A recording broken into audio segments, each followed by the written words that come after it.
Vamos dar continuidade, então, a essa sessão de abertura do 13º Encontro Nacional de História Oral. Eu chamo ao púlpito o professor Llewellyn, que fará a apresentação da nossa convidada. Na sequência, nós teremos a conferência de abertura. Professor Benito, por gentileza.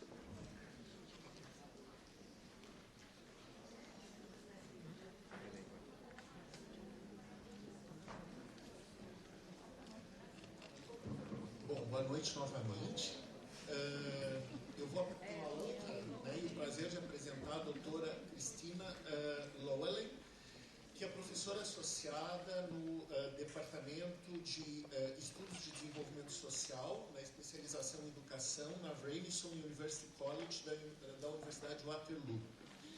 Ela é autora de um livro sobre o qual ela nos falou na sexta-feira, Democracy's Angels, The Work of Women Teachers, de 2012, e coeditora do The Canadian Oral History Reader, né, do Reader da História Oral canadense. A doutora Llewellyn, as áreas de pesquisa e ensino incluem a história da educação, igualdade de gênero, educação para a cidadania e a história oral, né?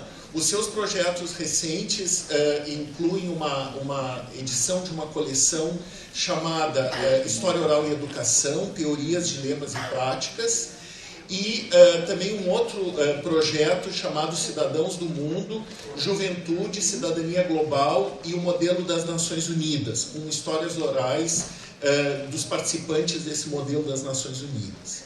A doutora Llewellyn é presidente da Associação Canadense de História da Educação e diretora do projeto de História Oral na Educação. Ela recentemente ganhou um prêmio da Universidade de Colômbia, o Marion Dewar Prize, entre as 100 pessoas mais importantes da educação naquele país. Então nós temos muito prazer de receber a doutora Kristina no nosso congresso para fazer a abertura.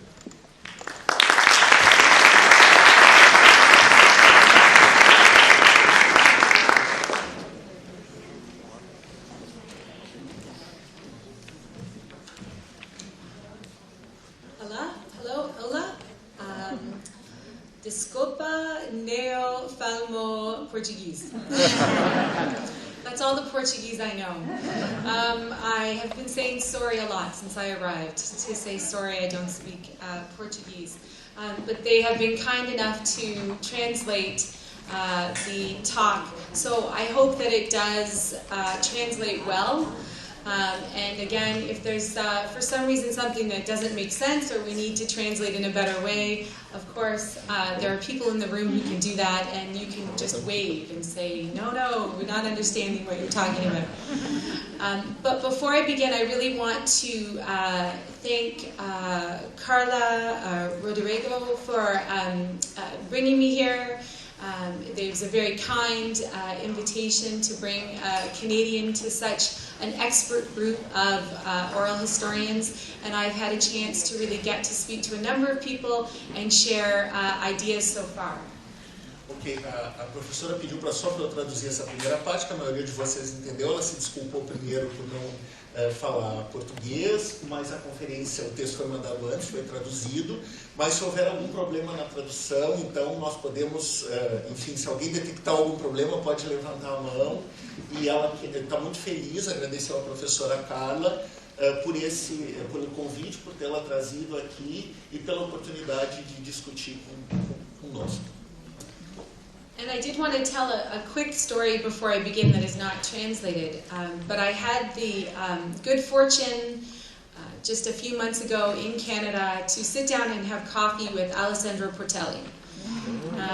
Very big honor. So I took him for one of Canada's bad coffees. We do not have good coffee. And I apologized for the bad coffee. But when I was there with him alone, I asked many questions. And one of the questions was, where in the world are they doing the best oral history? Ela teve o prazer de tomar um café no Canadá há poucos meses com o Alessandro Portelli. O café era muito ruim, e o café no Canadá é muito ruim, segundo ela. E ela colocou várias questões para o professor Alessandro, e uma das questões foi qual é o lugar que se produz a melhor história oral do mundo. So he responded with, without even hesitating, and saying, Brazil.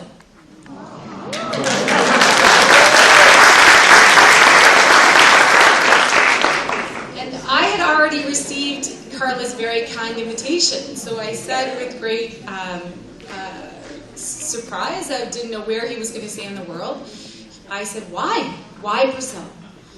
And he said there's two reasons. One, they're humble, and they don't know just how good they are. And I think he was referring to North Americans by saying that sometimes North Americans are not as humble. Ela perguntou qual era a razão da melhor história oral ser a nossa, e uma das razões que ele disse, sem hesitar, foi a humildade, que eles não sabem que eles fazem a melhor história oral. E ela acha que ele falou isso comparando com os norte-americanos. And the second reason, he said, is because they are so well read. They read in multiple languages, they travel, they know what everyone else in the world is doing in oral history. So they can draw on what is happening around the world, and really now it's the center of what's happening in oral history internationally. E a segunda razão é que nós somos cosmopolitas. Gente, estou todo emocionado. E que nós podemos, e que nós viajamos muito, lemos, falamos diversas línguas, lemos o que está acontecendo em diversos lugares, depois juntamos isso, o que faz com que nós sejamos, então, essa referência em história oral. So I would just say I'm very honored to be where you're doing the best oral history. Thank you very much. So this evening I would like to speak to you about what I am titling Back to the Future, the Political Power of Oral History Education. Oral history is experiencing a surge in education. It's everywhere in education. And I think that that is obvious because your conference is on oral history and education. It's an amazing topic that you've chosen. I would like to acknowledge first, though, especially because our own Canadian context, that oral history is a very well-established educational praxis within Indigenous communities.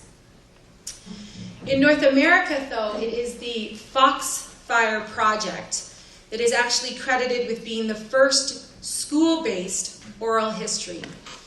And this began in 1966 with students at Rabun Gap Nachuchi School conducting life histories with Southern Appalachian elders. And then they published those oral histories in the Foxfire magazine, which really continues today. Since this first school-based project, oral tradition, testimony, and life histories have become an integral part of educational programming from elementary schools to museum education across North America. And I'll give you an example from my own home province in Ontario, Canada. Just this past year, in 2015, our brand new curriculum that we have that's come out for history education has, for the first time ever, talked about the requirement for teachers to use oral histories as a primary source within the schools. So that's a very big deal for us. Now this is a trend, though, that is also emerging, of course, in European and Asian countries, in Australia, New Zealand, and of course in South America. Particularly exciting, I just found out a couple of weeks ago actually, is the first ever Oral History Congress for high school students that is being coordinated by Laura Benediba in Buenos Aires this coming October. I think that's very exciting.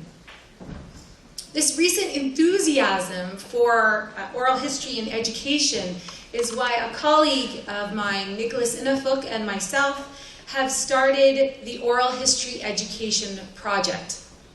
This is a startup association that plans to bring together international educators to develop oral history education as a distinct field of study.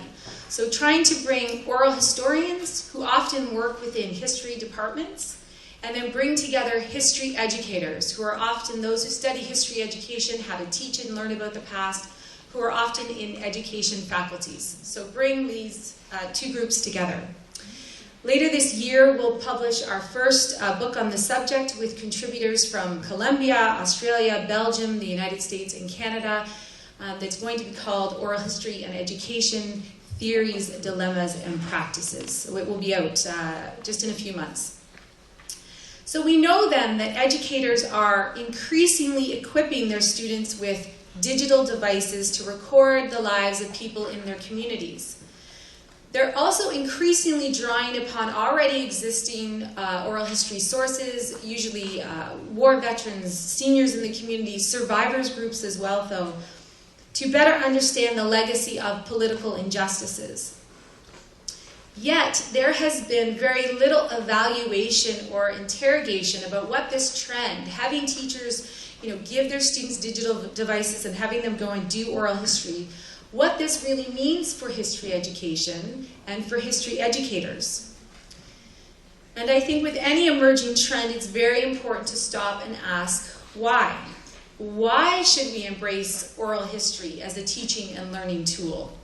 What are the effects of this growing use of oral history in education? And my short answer is that oral history equips young people with the ability to transform historical narratives about their nations.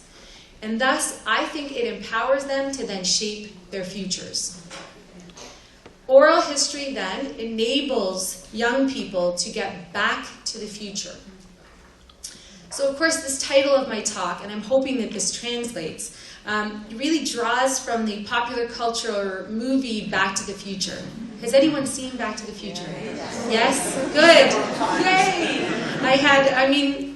Good, not good, but I'm glad you've seen it.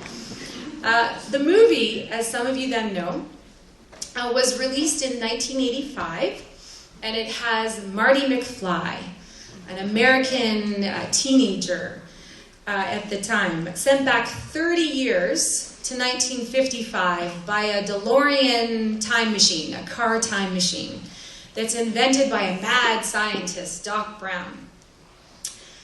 Marty, in this film, really conducts an oral history, a family oral history, throughout the journey of the film. So he intimately gets to know the life of his then teenage parents, because he's gone back in time. And what he has to do in order to make sure that he's born, he survives, is to make sure that they fall in love, right? That everything happens supposedly as it should. Like many young people who are first introduced to oral history through their family stories, Marty learns many surprising facts. He learns that his dad is actually a very big nerd and gets bullied.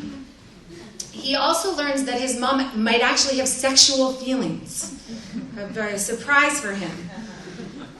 But he also develops a very firmer sense of identity and belonging. So he goes from the beginning of the film to this rebellious teenager, towards the end to a very appreciative son of his parents.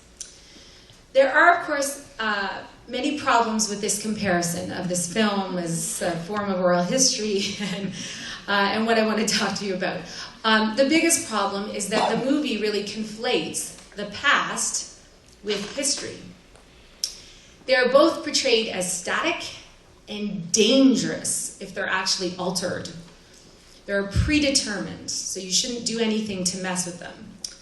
Now, the past, as we all know, is finished, unless you're in the movies.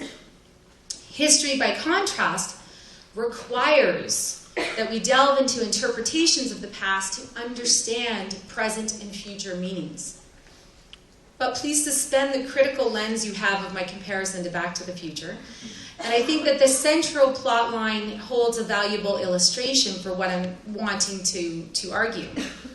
For Marty McFly, to create the future he desires, he he must reconstruct the past through life histories.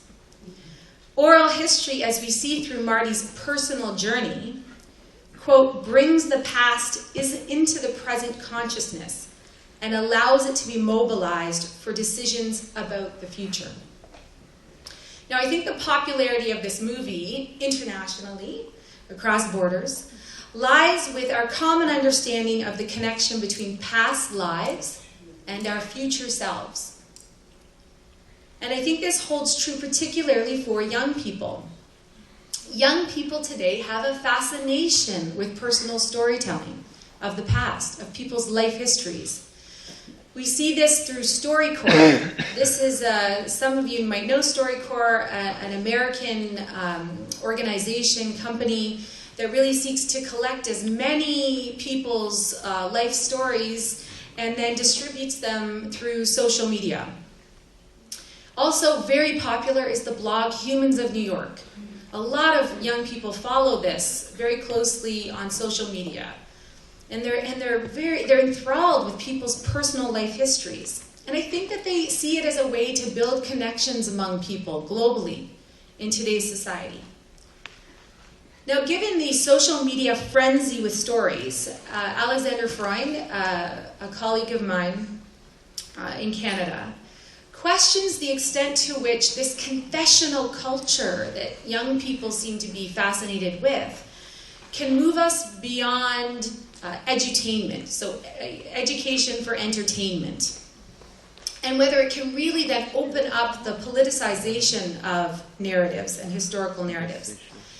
And I think it can. I think there are many examples in which historical narratives grounded in people's everyday voices are transformative of our law, our politics, our culture. And I can give many examples, but I'll give examples from Canada. Some of you might know that we have just concluded our own Truth and Reconciliation Commission, and this was on Indian residential schools. So Canada, in its history, has had a history of course, of colonization, but of forcefully putting Indigenous children into church and government-run schools. And in those schools, they were stripped of their Indigenous identities. They were physically, emotionally, and sexually abused. There were even nutritional experiments on young people. So we have just had years of a truth commission in which we've heard the truth of the survivors. And this has been quite transformative of our whole national conversation around Indigenous rights in Canada. And young people have been very attentive to that. And I think that these testimonies have been very effective because, as Alessandro Portelli points out, quote, one of the things that makes oral history different is that while more conventional history is primarily interested in what happened, why was the massacre carried out, in what way, whose responsibility is it? Oral history also asks another question. What does it mean? It's this very question, what does it mean, that lies at the heart of, I think, why we need oral history education for young people. We need to turn youth interest in a confessional culture to questions of political meaning. We want students as citizens to assess what it means for the future when, for example, South Korea downplays anti-government protest stories in their history textbooks. And we also want young people to understand what it means for Canada to embrace oral tradition as a legal basis for Indigenous rights. So my longer answer to why oral history for education is that we need oral history because it is a collective methodology that engages youth with its community memories about historical harms. And in so doing, it raises their social consciousness and supports their engagement in the democratic process that can build just relationships going forward in the future across generations. Oral history education provides a path to democratization and conscientization. And I'm going to talk about that a little bit more in just a moment.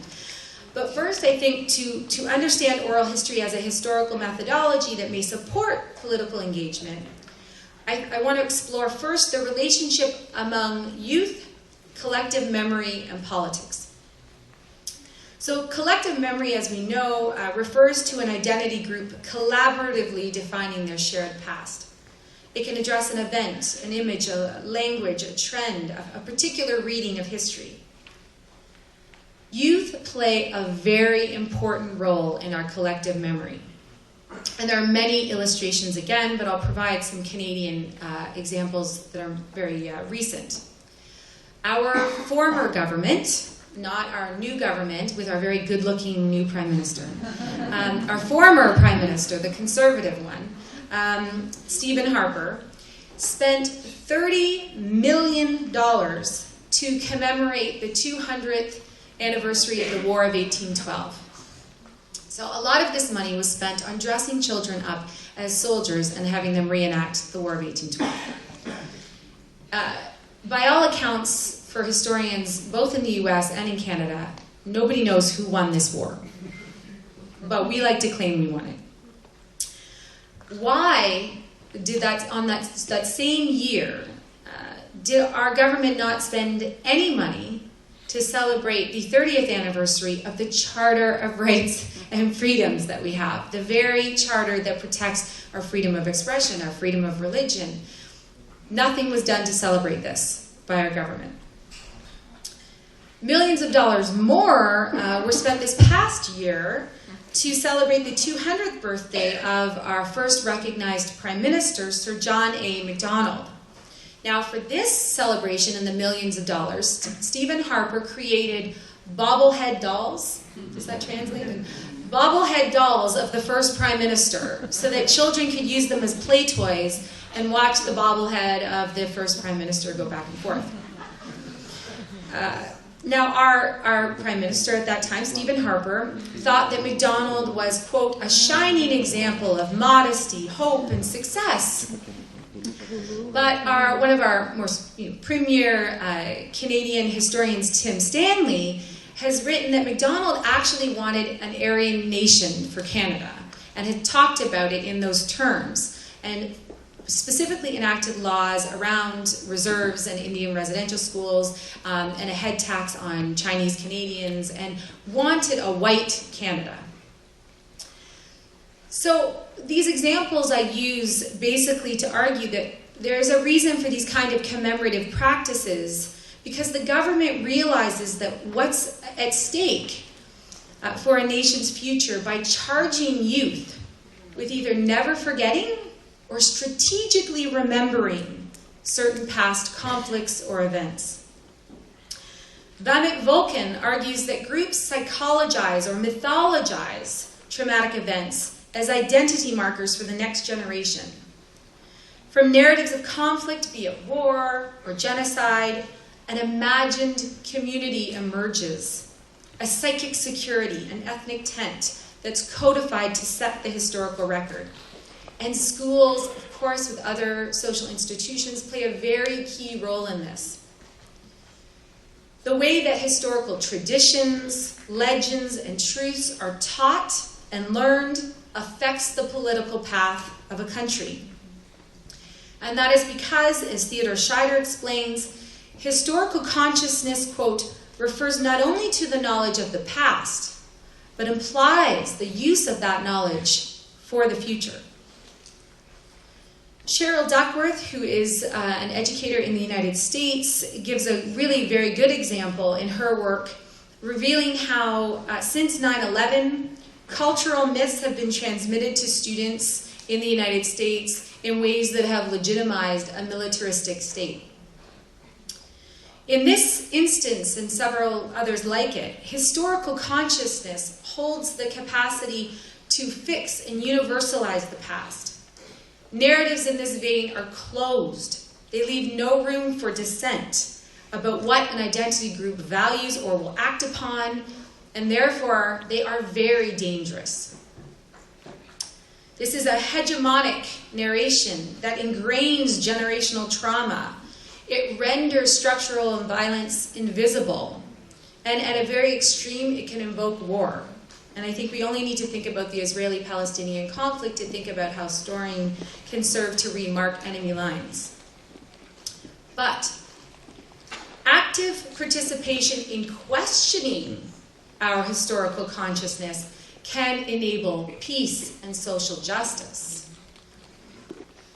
Historical consciousness can, as Peter Satius, who is quite a well-known Canadian-based history educator, makes clear, quote, turn toward the past to break from it, or acknowledge the legacy of the past to radically change the present.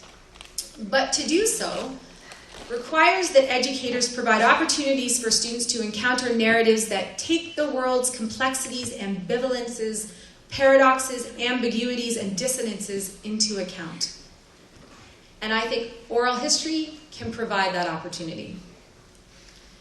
While oral history has many contested meanings, and I'm sure during the conference you will debate them all, what I think many scholars agree upon is that oral history is, quote, a powerful tool to engage people in the discovery and making of history, and in the critical assessment of how stories about the past are created. When approached in this way, oral history is, as I said before, a path to democratization and conscientization. And now I want to explain a little bit fuller about that and provide you with some examples. So within academia in North America, and I know this has been slightly different here in Brazil, oral history first gained traction in the 1960s and really exploded into the 1980s as an essential tool for social historians to uncover the voices of those lives who were ignored or actively forgotten by historians. Now, many groups have said, don't have any naive assumptions that somehow you may speak for us, that you've uncovered our truth, which I think is important. Since Michael Frisch coined the term shared authority in the 1990s, oral historians have been more attentive to an expansive notion of democratizing history. And researchers in Canada like Stephen High have actually changed the term from shared authority to talking about sharing authority, to rephrase it so that it reflects an active making of collaborative relationships and collective decision-making with community for exploring life stories. So oral history projects based on sharing authority promote democratic relations for education. Students are presented with more inclusive, contested historical narratives, and students are able to co-construct meaning with their community, with community groups.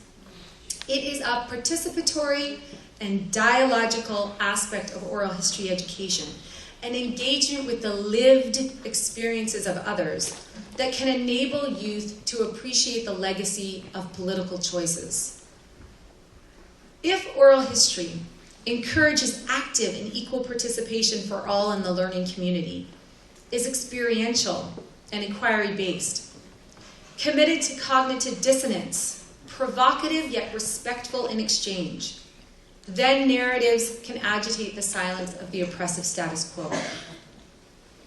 Now, many oral history education projects, I think, can illustrate this point, but I think it's particularly clear from projects that address local migration and displacement histories.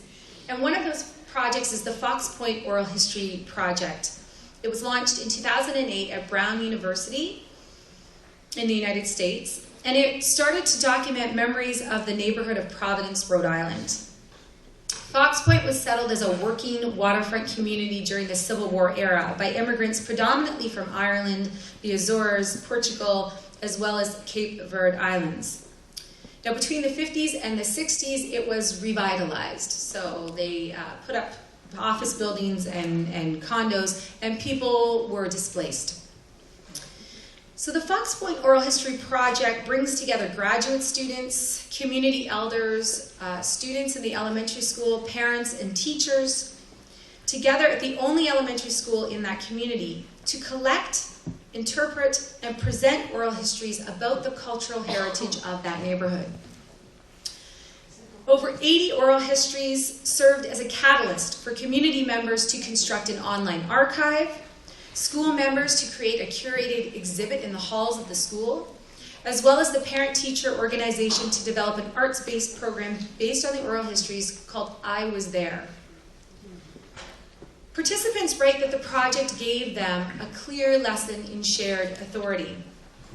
For example, one of the elders, 73-year-old Lou Costa, said to the graduate students who were trying to develop this online exhibit, no, you're doing it all wrong. You have these academic categories that you want to place all this information into.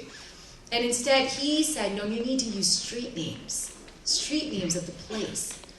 And by doing that, actually, more people came forward and started telling stories of the place. So he really rejected that, and they listened to him. So the project had to take seriously the meaning-making of displaced fox pointers and the need to develop relationships across generations. Project coordinators created many ways of dialogue so that, as they said, stories of one generation could inspire stories from another, and the process of telling and listening could promote critical thought about the past. So from interviewing to curating, 4th to 6th graders, we're talking about 9 to 11-year-olds, explored what it meant to use voice, what it meant to document. And the principal of the school said that students weren't just learning about history, they were participating in the endeavor of history. So this is a participatory program, and students were really engaged in what many history educators talk about as the Big 6 historical thinking skills. And one of those Big 6 is referred to as significance. What is historically significant? They were connecting through this project newcomer children to the place with those who had been displaced by urban change. And they were engaged in a new public dialogue about what had a lasting, profound effect on their community. So one of the projects the students did was they interviewed, for example, retired longshoremen, an oyster factory worker, and past urban developers to try and understand what had happened to their local bay. And they collaborated in a play that represented the diverse voices. A parent commented that through this, the students began seeing themselves as part of social change, like they had a voice on what happened next on the waterfront. So I think this one project serves as an example of oral history education that can complicate collective memory of place in a way that creates a new sense of democratic community. Now another example, which I want to bring to your attention, is a Canadian one. Life stories of Montrealers displaced by war, genocide, and other human rights violations that's housed at Concordia University, which is probably the center of one of the most active oral history institutes that we have within Canada. This is in Quebec. From 2007 to 2012, a team of university and community researchers video recorded approximately 500 life story interviews with members of survivor communities, Tutsi, Haitian, as well as Holocaust survivors. And the Education Working Group created a curricular unit specifically for our province, for Quebec, under the title, We Are Here. And this was for 14 to 16-year-olds. It had the following objective, quote, to explore the pedagogic possibilities of oral history in the classroom, and to offer students an understanding of the concepts and experience of human rights and their violations. Now, the curriculum is based on students listening to digital stories of survivors, and from this, they create a number of different activities. The students are encouraged to reflect on narrative structure, interview ethics, identity politics, and more. One unit is called Dialogue Time that they have students do. So students listen to a documentary based on interviews with women survivors of war and genocide, following which they're then asked to interview people within their own communities who have different reflections or experiences that may be similar or different. And then they create a collective timeline around these events. Now the program is newly introduced to schools. It has yet to be assessed. But the co-directors, Bronwyn Lowe and Emmanuel Sontag, have talked about how this project is premised on creating new democratic relations. For students to address difficult knowledge The curriculum is grounded in what they term a pedagogy of listening, or what they say is a learning process that extends the ear to the other. It's not a silent or a passive process of just sitting back and listening. Instead, it seeks to build relations of deep listening between storyteller and the listener. And this, what I mean by deep listening, is that it creates a community of memory in a classroom where students and teachers listen to each other and to testimonies, not simply for the facts about the past, but for how they are witnesses to historical harms and what is required of them for an ethical response. So it's an active process. The unit dialogue time requires students to reflect on this listening. They have to write a text or create an artistic work about their experiences of the interview as a dialogue. And they have to consider the dialogue with the past, the dialogue of themselves, the student with the self, the discovery of the other, and the implications of the interview on future relations with this person and with their community. It is in the development of this interconnectedness of human experience that the project encourages learners not to think of human rights violations as something that happens out there, but emphasizes the legacy of trauma and the place of memory in their everyday life. So I think this pedagogy really challenges traditional power relations inside and outside the classroom, and often the divide that happens between schools and community. And it helps them really create a democratized space for very difficult historical knowledge. As these projects demonstrate, oral history engages students in open and complex narratives that can transform community. It's in this capacity that oral history facilitates what Paulo Freire termed conscientization. Conscientization, as many of you probably know, is the development of a critical awareness rooted in learners' lived realities that inspires them to take action against oppression. Freire, in the context of the military junta in Brazil, argued for education that inspired resistance and demand justice. To do so, education must speak to urgent and felt problems in a community's shared life. Freire illustrates how, quote, marginalized peoples can internalize the historical narratives and cultural identity of a dominant group, and this prevents them from being able to name and thus have agency in the world. So the key role of education for liberation is achieving a critical consciousness. This is through problem-based, affective learning that empowers citizens to make systemic change. I believe that oral history education provides a path to conscientization because it is relational. It demands that students see the other in full human moral complexity. Oral history is a communicative process that humanizes the past.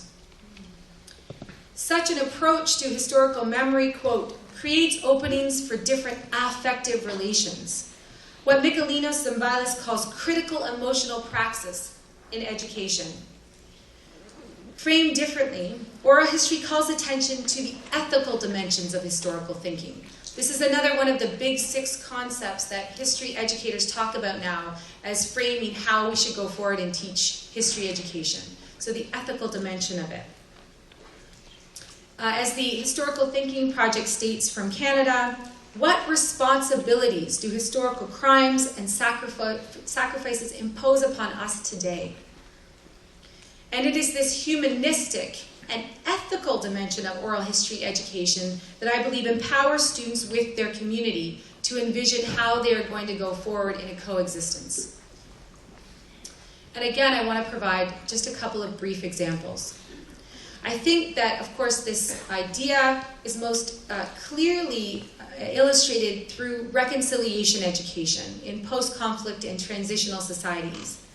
One example is Revel Nusi, led a project in South Africa's University of Witwatersrand School of Education in 2006. There was a report at the time about racism and sexism in higher education, and so he created an assignment for what ended up being 66 student teachers. So 19 and 20-year-olds who were going to go on and be educators. And this was something that they would look at before and after official apartheid had ended. Now, the rationale for the assignment, as he explains, was that if he did not give an opportunity for students to reflect on their thinking towards the other, then they might take these unreflective attitudes, this us-them, into the classroom, and it will affect future generations. So the project consisted of students who were going to be teachers, interviewing someone who had lived during apartheid, as well as writing the interview as an oral history that could then be shared with grade 6 students. So changing the interview into sort of almost a dramatizing, a play form. And then also writing a personal reflection. What he found was that students really, through this oral history project, grappled with emotional truths. What Jonathan Jansen has termed bitter knowledge, from which emerged not complete and open reconciliation, of course, but very fragile moments of potential reconciliation. For example, one student, Claire, acknowledged that her father, a white man, benefited from apartheid. He had schooling, he had all the resources available to him. While Michael stated that his black interviewee reflected on the fact that, quote, there's still a bunch of rich white guys who own everything. Such oral history clearly demanded that students make ethical judgments about the past. So this was a learning exercise that, of course, was not easy. While working at one point to dramatize these, one student told Nusi that a student had come forward and said, I want to apologize on behalf of white people for what you've gone through. Later on, of course, then he says, no, the student actually denied ever making this apology. I think this is an important tension that happens through the very process of an oral history project. It reflects what Bernard Schlink says is each generation recreating its own identity while entangled in a web of guilt as the children and grandchildren of perpetrators, beneficiaries, and bystanders. So while some students reacted with resistance, for others, they said that the project changed, quote, relationships in a constructive manner towards peace. Some said boundaries were broken. At first, we didn't even know each other existed. This example I use because I think it's particularly important in illustrating another one of Jonathan Jansen's arguments, which is, quote, it is impossible to change students' deep knowledge and emotion about the past by simply treating the subject as a cognitive or intellectual problem. To shift knowledge, you have to shift knowledge in the blood, or understandings of the heart. It requires emotional engagement with the subject. Now, while the promise of oral history education for reconciliation, of course, resides with confronting very dangerous memories, it must also, quote, inspire students to greater civic engagement and political activism. Students' historical empathy, guilt, or anger about the past must be translated into an obligation to use history for the future. And it's with this objective in mind that I began and am now the director, since we received government funding recently, for the Digital Oral History for Reconciliation, the Nova Scotia Home for Coloured Children History Education Initiative. So it's a very long title. We're now calling it DOOR. It's a history education partnership among community stakeholders, academics, and educators in Halifax, Canada. So this is on the east coast in Nova Scotia, the province of Nova Scotia. And we're going to be examining the Nova Scotia Home for Coloured Children, which was opened in 1921 as a welfare institution for black children. Not unlike Indian residential schools, there were white-only religious orphanages and industrial schools at the time, and so there was no place for black children, so they created a specific home/school for African Nova Scotian children. These children, there was almost 1,000, suffered the effects of institutionalized racism for almost 70 years. There was, again, emotional, sexual, physical abuse within the home. Since the 1990s, over 100 survivors have come forward to speak out about the abuse. And just recently, in 2014, the provincial government came forward and issued an apology and then launched a public inquiry. The public inquiry is called the Nova Scotia Home for Coloured Children Restorative Inquiry. It takes a restorative justice approach. And it has just gotten underway, actually, this past March. So part of the mandate of this inquiry is to understand what happened in the past in order to ensure a better future for African Nova Scotian children and their communities. And so they wanted a way to do this through history education, a way that they could tell their stories, their life histories, but in a way that would reach younger generations. So DOOR is going to create augmented reality oral histories. So we're going to be using virtual reality with the former residents to use within schools. We are going to be using what is now cutting-edge technology. Some of you might know the Oculus Rift. It allows people to basically go into a virtual, recreated historical landscape. It also allows the user, the student, to interact in that landscape. So students will be able to walk with the storyteller. So the former resident will be recreated within the space, telling the story, walking with the students through the actual land of where the school was placed and through the building of the school itself as they tell their survivor story. So it is going to engage students with the personal storytelling of former residents as they walk together through the past. The point is that they really understand the legacy of race relations through these stories. And so they're going to be accompanied with a curriculum that's being developed for grade 11, so 16-year-olds, in a course that they have called African Canadian Studies and Canadian History courses. Now, I can't attest yet to the outcomes of this project since we are just beginning. But I can provide you with a little bit of a glimpse because it's actually my own nephew who got me interested in this project. My nephew Owen, who was 11 years old, participated in a school heritage fair. I'm not sure if you have these, but this is sort of an extracurricular activity where students can engage in a history project and then present this outside of school hours. It's a bit of a competition. Now, some students decided to do projects on Justin Bieber, which is odd for Canada. Not really Canadian history, but then I'm showing my age. But he decided to do this on the Nova Scotia Home for Coloured Children. So he interviewed one of the former residents, who was also a co-founder of a survivors group for the home. So I actually have a video clip that Owen has created to tell you himself a little bit about the project that he did. Hi, my name is Owen Brown, and for my heritage fair, I did the Home for Coloured Children.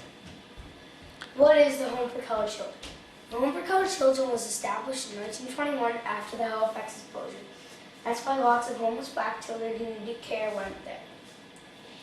There was about 1,140 children that went there between 1921 and 1989, which is about 2 years before the home closed in 1991.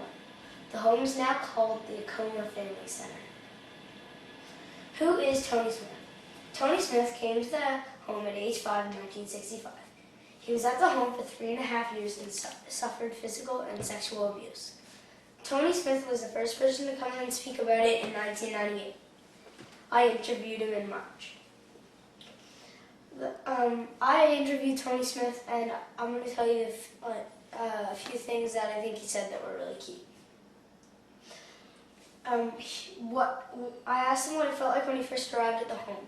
He said he was scared because he didn't know why he wasn't with his family and why his parents were dropping him there. I asked him about a rock that I heard about that they used to go on, and they said that they just felt safe on the rock, so whenever they were there, they'd feel like they'd never get a beating, and the rock would always generate some sort of heat in the wintertime, so they liked that rock. I asked him why he went public about his experiences. He said he went public because he had a best friend, and one day he saved his dessert, and one of the other kids wanted his dessert. So him and his friends got him in a corner and started throwing books and boots at him.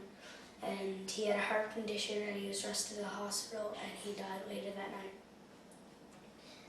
I asked him what he felt like going back to the home after all this, and he said he felt really empowered because he thought that he did something really good in the world and he made a difference from after all those years being told that he was a nothing and he'd never do anything, and he'd never accomplish anything. So so how can we help? We can learn together about what happened by listening to former residents. We can learn about the history of African Nova Scotians. We can think about how to be nice to everyone no matter how we are different. And we can stand up and speak out when we see racism in our community. Thank you for listening.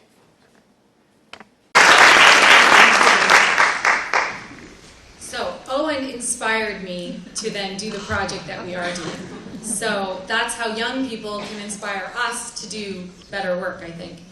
I actually spoke to Tony, who was interviewed, and then as well to Owen after they engaged in this oral history. And I think both of them speak to the affective and relational dimensions of oral history. So Tony said to me that he was very moved sharing his story of trauma with Owen because he saw hope in building new forms of remembrances with the next generation. His life story will assist to deconstruct Eurocentric narratives of the past that really exclude African Nova Scotians from a sense of belonging in Canada, and to construct new historical narratives that privilege the knowledge as well as the activism. It's a strength-based story of African Nova Scotians. Owen became keenly aware through this personal storytelling of his comparative freedoms as a white middle-class boy. He further understood the current community challenges that were going on in Halifax and Nova Scotia, which are high rates of violence and poverty and low rates of graduation among African Nova Scotian children, and that this is part of a historical legacy of discrimination and not something that is happening just in the here and now. From Tony's life story, Owen felt a shared sense of responsibility to redress this injustice and build better relationships going forward in the future. So if we accept what researchers have found, and I do other research in citizenship education for young people, we found that youth interest in community affairs does correlate with an increase in political engagement. So if this is true, then we can certainly be hopeful that oral history will have a very positive effect on students' civic engagement to justice. Oral history education is a political power for students.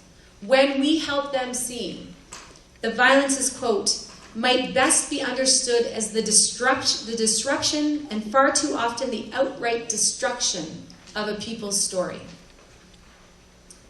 Now, there are, of course, many additional examples of oral history projects that I'd like to draw upon, but I don't have time.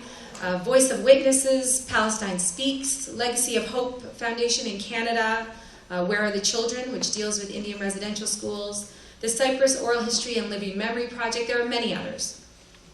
Unfortunately, more often than not, we don't know if these resources are actually being used in classrooms.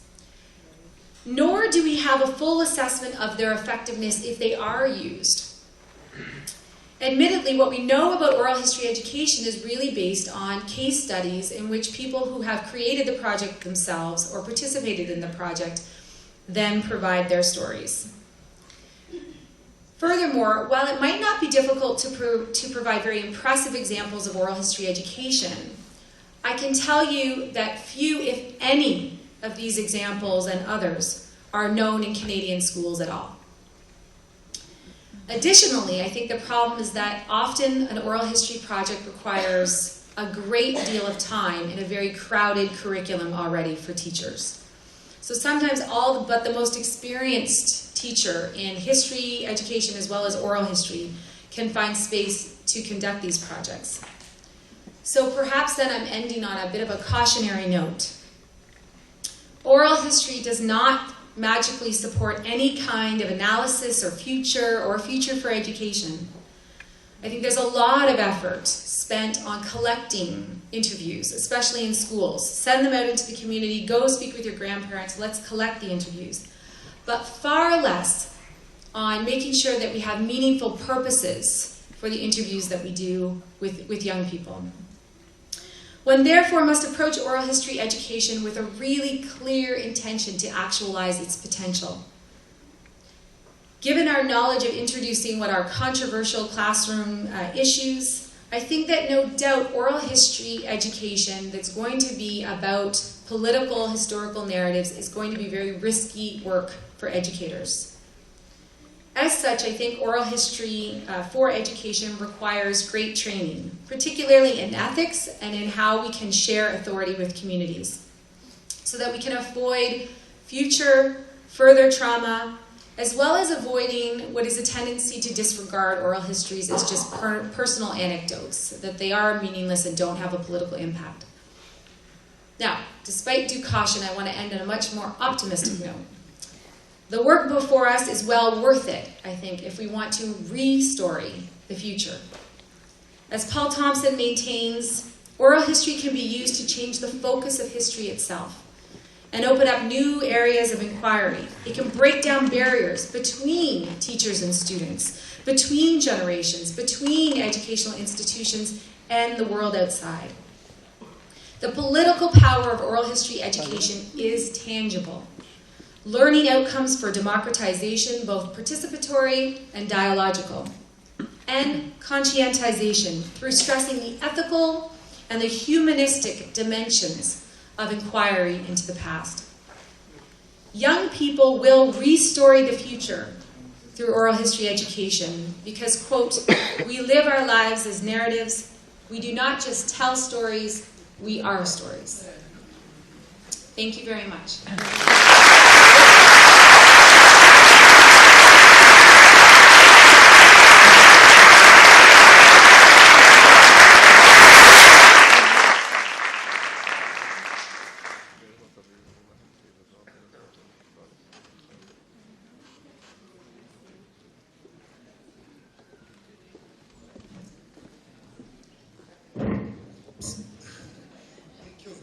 Kristina, it was very inspiring for us, especially in this terrible moment that we are living in Brazil.